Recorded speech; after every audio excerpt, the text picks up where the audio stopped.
આપણે વનસ્પતિની જાણકારી મેળવવામાં આપણે પુષ્પના ભાગો વિશેની ચર્ચા કરીશું। તેમાં ધતુરાનું ફૂલ છે, ધતુરાના ફૂલમાં આપણે દરેક ભાગ જોઈશું। હવે ધતુરાનું ફૂલ જ્યાંથી શરૂઆત થાય છે એને કહેવાય છે પુષ્પદળ। હવે એમાં નીચેનો આ ગ્રીન કલરનો ભાગ હોય છે એને કહેવાય છે વજ્રપત્ર, જે કળી અવસ્થામાં એ ફૂલનું રક્ષણ કરે છે।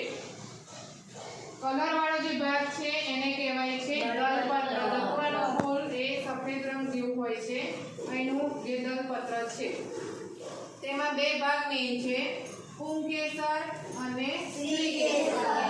પુંકેસરમાં ત્રણ ભાગ છે, પરાગાસન, પરાગવાહિની અને બીજાશય।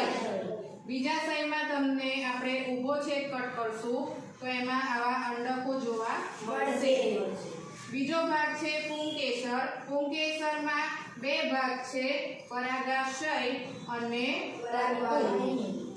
પરાગાશય અને તંતુ।